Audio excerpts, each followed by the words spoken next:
Okay, let's unpack this. How far back, I mean, really far back, do the roots of our modern beliefs actually go? It's deeper than most people think, often in surprising ways. Right. So today we're doing a deep dive into Zoroastrianism and Samaritanism, two really ancient but still living religions. Still practiced today, which is remarkable in itself. Exactly. And our mission here is to give you, our listener, a bit of a shortcut, to understand these hidden historical threads. The ones weaving through global religious history. Yeah, full of those aha moments you just don't see coming. And what's really fascinating looking at our source material is seeing how these foundational beliefs, these core narratives, they don't just vanish. They stick around. They absolutely do. They sort of transcend their original time and place. They reappear, get reinterpreted, revitalized. Shaping things we might think are totally new. Precisely. Yeah. That's the dynamic we're seeing. That idea of stories traveling through time is so powerful. Okay, so let's pull on one of the oldest threads then. Zoroastrianism. Founded by the prophet Zarathustra, way back in ancient Persia. One of the world's longest continuously practiced religions, right? It absolutely is. And his core idea is this unique dualistic cosmology. Dualistic, meaning two sides. Exactly. A constant cosmic struggle. You've got Ahura Mazda, that's the good, the light, battling Angra Mainyu, darkness, evil. But crucially, and this is key for later faiths, the belief is that good ultimately wins out. And this is all reinforced by their core ethics. Good thoughts, good words, good deeds. Simple but powerful, setting a precedent. A huge precedent. If we connect this to the bigger picture, its influence on, well, Judaism, Christianity, and Islam is just profound. It's almost like an invisible blueprint sometimes. How so? Give us an example. Okay, think about the afterlife. Before contact with Persia, the Jewish concept was Sheol. Kind of a dull, gray underworld, right? Not much going on there. Not really. But after the exile, during that period of Persian influence, it transforms. Suddenly you have a moralized afterlife. Yeah. A clear heaven and hell. That's very likely Zoroastrian influence. Wow. Okay, and get this, the word paradise. It's actually Persian, paradisa, means enclosed garden. No way. So the word itself is borrowed. Directly borrowed. And think about angels. Jewish angels were often quite amorphous. Less defined. Yeah. Then likely influenced by the Zoroastrian Amishaspentas, these divine emanations, Jewish angels start getting distinct names, personalities, like the 7 chief archangels. Ah, I see the connection. And Angra Mainyu, the Zoroastrian figure of evil.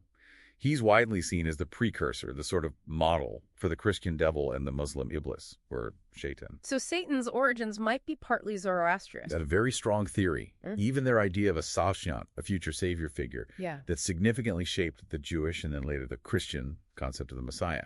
Incredible. These core ideas were already circulating centuries earlier. Okay, now let's pivot slightly. Samaritanism. This is where it gets really interesting for me. It's a fascinating case. So the Samaritans, they're an ethnoreligious group, tracing their lineage right back to the ancient Israelites, but distinct from, mainstream Judaism. Right, a separate branch, essentially. And they stick exclusively to the first 5 books of the Hebrew Bible, the Torah. They reject all the later rabbinic stuff. Which is a major point of difference. Huge. And crucially, their holiest site isn't Jerusalem. It's Mount Gerizim, where they still perform ancient sacrificial rituals today. It's extraordinary. When did they split off, historically speaking? Well, the divergence really solidified after the Assyrian conquest around 720 BCE. And they've held on all this time. They have. It's remarkable, really. A small community actively preserving this unique heritage. They basically give us a living window into an earlier, different form of Israelite religion, like a historical snapshot. A living snapshot. I like that. So, okay, we've seen how specific religions influenced each other, but what if these echoes are even older, more universal? That's where it gets even more profound, I think. Our sources suggest this pattern, this reappearing and revitalized idea, it extends way beyond specific doctrines. It taps into core human experiences. Absolutely. It really hammers home that old saying, no story under the sun is new. And the perfect example has to be the Great Flood, right? Noah's Ark. Exactly. That biblical story, it has incredibly deep roots in much older Mesopotamian flood myths. Like Gilgamesh. Precisely. The Epic of Gilgamesh, featuring Napishtim's flood story. The parallels are just striking. Tell us. Okay. A divine warning about a massive flood, instructions to build a huge boat, loading it with animals, landing on a mountain. Sending out birds. Sending out birds to check for land, offering sacrifices after survival. It's all there. Even linguistic links. Even linguistics. The Hebrew word kofar, meaning the pitch used to seal the ark. It's related to the Akkadian word kupru. And this flood narrative, it isn't just in the Bible and Gilgamesh, or the Quran for that matter. You find versions of it in mythologies all over the world. So it's like a universal archetype.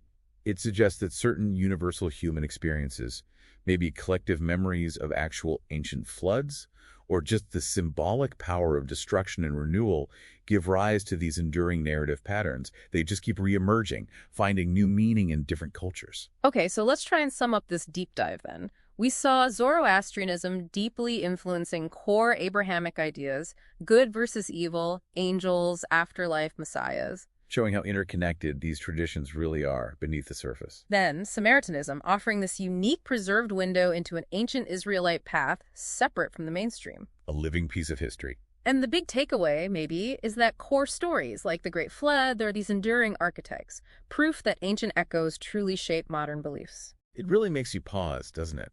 When you realize how deeply shared some of these foundational human experiences and stories are. Across seemingly vast cultural divides, it enriches our whole perspective. It does, and it raises a question for you, the listener, to think about. What other fundamental human experiences, maybe ones we don't even consciously recognize, might be shaping our beliefs and our stories right now? Continuing to make old stories new, even today, something to ponder.